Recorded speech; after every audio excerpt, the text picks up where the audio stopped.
ഒരു ആവശ്യത്തിന് വേണ്ടിയിട്ടാണ് ബാങ്ക് നിങ്ങളുടെ സ്വർണം ഇവിടെ വാങ്ങി വെച്ചിട്ട് കാശ് അങ്ങോട്ട് തന്നത് ആണല്ലോ. അപ്പം നിങ്ങളുടെ ആവശ്യം കഴിയുമ്പോൾ എന്താ ചെയ്യേണ്ടത്? പലിശ അടയ്ക്കുക, മുതലടയ്ക്കുക, നിങ്ങളുടെ സ്വർണം തിരിച്ചെടുക്കുക.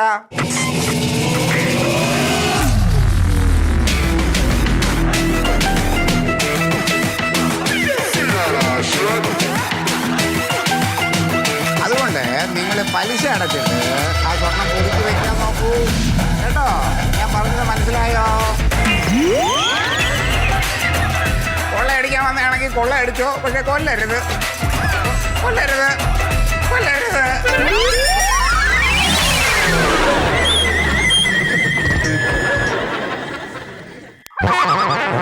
കളിത്തോക്കാം പൊട്ടിയിട്ടും കാര്യമില്ല, ഒന്നും സംഭവിക്കില്ല. പക്ഷെ പൊട്ടിക്കാൻ വഴിയുണ്ട്.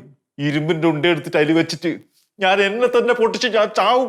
എന്തിന്? എന്താ? ഇത് നമ്മുടെ ക്രെഡിറ്റ് കാർഡാണല്ലോ. കൊണ്ടാ നമ്മൾ തന്നെ എന്റേത്. ആ സാറേ, സാറ് തന്ന ക്രെഡിറ്റ് കാർഡല്ലേ ഇത്? അതെ. സാറ് തരുമ്പോ എന്താന്ന് പറഞ്ഞു? എന്താ പറഞ്ഞേ? 30,000 അധികം ഒന്നും കൂടാണ്ട് സാധനം എടുക്കാം, പലിശ വേണ്ട, ATM ഒന്ന് വിളിച്ചാ പൈസയും കിട്ടും അല്ലേ? സാറേ, ഞാൻ പൈസ എടുത്ത്.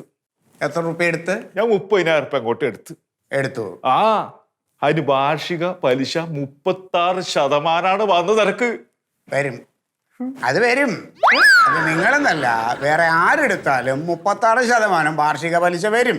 സാധനം വാങ്ങിച്ചല്ലോ. നിങ്ങള് പൈസ എടുത്തിട്ട് സാധനം മേടിച്ചു. പിന്നെ അങ്ങനെ പൈസ എടുക്കാണ്ട് സാധനം എടുക്കാൻ മേടിക്കാൻ പറ്റുമോ? പക്ഷെ അങ്ങനല്ല ചെയ്യേണ്ടത്. പിന്നെ നിങ്ങൾ പൈസ എടുക്കാതെ കാർഡ് ഉപയോഗിച്ച് സാധനം മേടിക്കുകയാണ് വേണ്ടത്.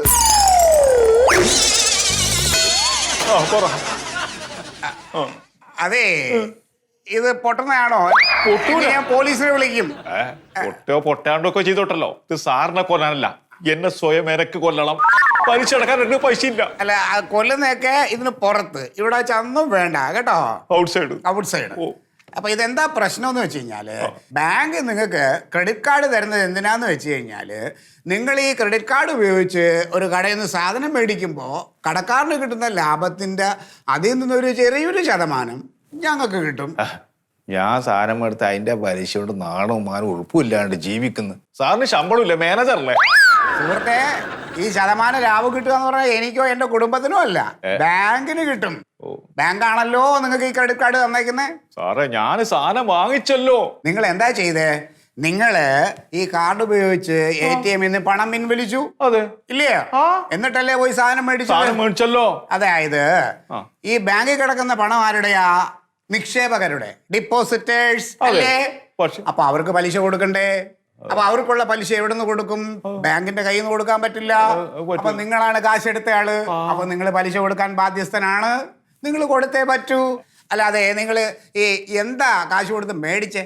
സാറേ, ഞാന് ഒരു മൊബൈൽ മേടിച്ചു. പഴയ മൊബൈൽ കംപ്ലൈന്റ് ആയോ? അത് നല്ല സാധനല്ലേ? അത് മോശ. എന്നാൽ പിന്നെ നമുക്കൊരു ആവേശത്തിന് നമ്മളെ കൈമ ക്രെഡിറ്റ് കാർഡ് ഉണ്ടല്ലോ, അപ്പൊ 30,000 എടുത്തു, അത് മേടിച്ചു. അങ്ങ് മേടിച്ചു അല്ലേ? നിങ്ങളെ പോലെ ഇങ്ങനെ ആവേശം കാണിക്കുന്നവർക്കാണ് കുഴപ്പം. അതായത് നമ്മള് ബാങ്ക് ഈ ക്രെഡിറ്റ് ലിമിറ്റ് തന്നിട്ടുണ്ടല്ലോ, 30 ദിവസം. നിങ്ങൾക്കൊരു പരിധി തന്നിട്ടുണ്ട്. നിങ്ങൾ ഈ സാധനം മേടിച്ചിട്ട് ഈ 30 ദിവസത്തിനകത്ത് കൃത്യമായിട്ട് അടച്ചു കഴിഞ്ഞാൽ അതിന് കുഴപ്പമില്ല. നിങ്ങളെപ്പോലെ ഇങ്ങനെ ആവേശം വരുന്നവർ കണ്ണി കണ്ടതെല്ലാം മേടിച്ചിട്ട് ഇത് ഇങ്ങനെ പെൻഡിങ് ഇട്ട് പൈസ എടുത്ത് വരുമ്പോൾ ആണ് ഇത് കുഴപ്പമാവുന്നത്. അപ്പോൾ ഇനി ഒരിക്കലും ഈ ക്രെഡിറ്റ് കാർഡ് ഉപയോഗിച്ച് പൈസ വലിക്കരുത്. പൈസ വലിച്ചാൽ പലിശ അടയ്ക്കണം. സാറേ, ഈ ക്രെഡിറ്റ് കാർഡ് എനിക്ക് വേണ്ട. ഇതിനെ കൊണ്ട് വെറും ചോറ. ഞാൻ അറിയാണ്ട് പൈസ എടുത്തു പോകും. പിന്നെ പലിശ അടക്കണ്ടേ? പലിശ അടക്കാൻ 10 പൈസ കൈമിയില്ല. സാറ് ഒരു കാര്യം, ഈ 36% വാർഷിക പലിശ വന്നല്ലോ, അത് സാർ അടച്ച് ഒഴിവാക്കി തന്നെ. ചിലപ്പോ പൊട്ടിപ്പോകും സാർ. ചിലപ്പോ പൊട്ടിപ്പോകും. ചെക്കന് കളിക്കാൻ കൊടുക്കാലോ, എടുത്തു.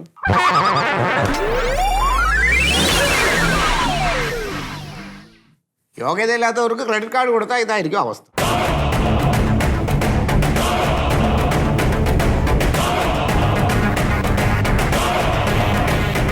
സുഖേട്ടാ, എന്താ വേണ്ടേ?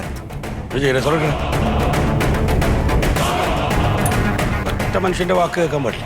ഒരുത്തരും വിശ്വസിക്കാനും പാടില്ല, ഉപദേശിക്കാനും പാടില്ല, ഹെൽപ്പ് ചെയ്യാനും പാടില്ല. ഓരോരുത്തരും നമ്മൾ സഹായിച്ചു കഴിഞ്ഞാൽ നമുക്ക് പണി കിട്ടും. എന്താ പറ്റിയേ? ഈ ഒരു ഒറ്റ ഒരുത്തം കാരണം ഞാൻ ഈ കുടുക്കത്തേക്ക് എന്ന് ചാടിയത്. ഞാൻ എന്താ ചെയ്താ? നീ പറഞ്ഞിട്ടില്ല ഞാൻ രാഘവൻ ഐഫോൺ മേടിച്ചു കൊടുത്ത്? അതിന് അടപടച്ചിട്ടില്ല. എന്റെ അക്കൗണ്ടിൽ നിന്നാണ് ഇപ്പൊ കാശ് പോയിക്കൊണ്ടിരിക്കുന്നത്. ആ സുഖത്തേട്ട പുള്ളി തെങ്ങിന്റെ മേളിൽ നിന്ന് വീണിട്ടില്ലേ? എടാ, ആരെങ്കിലും തെങ്ങിന്റെ മുകളിൽ കയറിയിട്ട് സെൽഫി എടുക്കുവോ? അതല്ലേ ഊരി കുത്തി വീണത്. എന്നിട്ട് ഐഫോണിനൊന്നും പറ്റിയില്ലല്ലോ. ഐഫോണിന് പറ്റണ്ട, അവന്റെ ഊര തകർന്നല്ല. ശരിയാ. നിങ്ങൾ വീട്ടുകാരോട് ചോദിച്ചില്ലേ? എത്ര പ്രാവശ്യം ചെല്ല, എന്നാലൊന്ന് ഓർമ്മിക്കാൻ വേണ്ടി ചെന്നതാ. അപ്പൊ അവന്റെ കെട്ടിയോളം എന്റെ നേർക്കൊരു ചാട്ടം. ഈ തെങ്ങ് കാരണവനൊക്കെ എത്ര വില കൂടിയ ഫോൺ എന്തിനാ കൊടുക്കുന്നത്? അത് ശരിയാ, ഞാനായിട്ടുള്ള ചോദ്യം. ന്യായമായിട്ടുള്ള ചോദ്യം. ഒരു മനുഷ്യന് ഉപകാരം ചെയ്യാൻ പറ്റില്ല.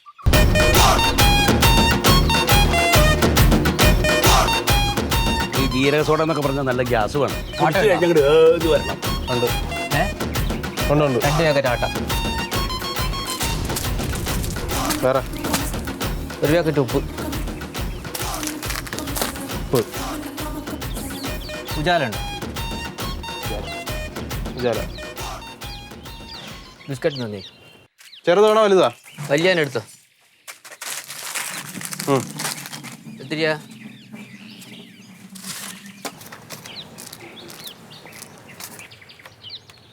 280. 280? എന്താ ഇത്? ആ ക്രെഡിറ്റ് കാർഡ്. ഇതൊന്നും ഇവിടെ എടുക്കൂല ചേട്ടാ. ഇവിടെ പൈസ ഉണ്ടോടാ ഇല്ലേ? ചേട്ടാ അതൊക്കെ വലിയ വലിയ കടകളിൽ എടുക്കുള്ളൂ, ഇവിടെ എടുക്കൂല. എന്തിന്റെ ചങ്ങായി ഈ 2024 ഇനി ക്രെഡിറ്റ് കാർഡ് എടുക്കാതെ പീടിയോ? എന്തിനാ തുറന്ന ചൂട് കുത്തിനെ? പെട്ടിക്കടയാണ്, അല്ലാണ്ട് എന്ത് പറ്റിക്കട? മഞ്ഞ പനിന്റെ മുകളിൽ ചക്രമുള്ള പൈസ ഉണ്ടോ ഇല്ല? ഇങ്ങനെ പറഞ്ഞ മനസ്സിലാതെ ചേട്ടാ ഇല്ലെന്ന്. ഇല്ല, പൂട്ടി പോടഞ്ഞു. ഇതാലേക്ക് തരുവോ? 2 ആട്ടായിരുന്നു. എന്നാലും എന്റെ ആട്ട് വാങ്ങിയാണ് പൊക്കോ നിങ്ങൾ. ഉള്ളിന്ന് പറഞ്ഞ കുത്തിനാണോ? അത് സൂപ്പർ മാർക്കറ്റാ, മണ്ണാൻ കാട്ടിയാന്ന് പറഞ്ഞു. എന്തിനായത് ഇവിടെ ഒരു ആവശ്യക്കാർക്ക് വന്നു കഴിഞ്ഞ ഒരു തൊലിയില്ലാത്ത പീടിയ. എന്നാ പിന്നെ പൂട്ടി പോറാ എനിക്ക്. ബാക്കിയെല്ലാം കണ്ട് കട്ടപ്പെടുത്തുന്ന ഞാൻ എൻ്റെ ഓളോട് പറഞ്ഞു പോയില്ലടോ. എല്ലടോ, ഞാൻ എൻ്റെ ഓളോട് പറഞ്ഞു ഇല്ലേ? എനിക്ക് ഉജാലയും തരണം. എന്നാ പിന്നെ എനിക്ക് ഉജാല തരണോ?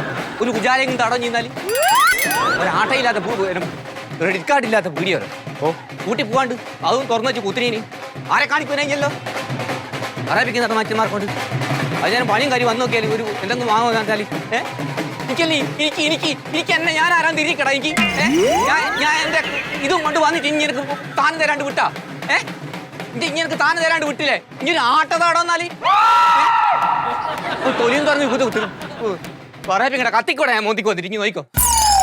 കത്തിക്കാതെ ഞാൻ വയ്യനോട് കുത്തി.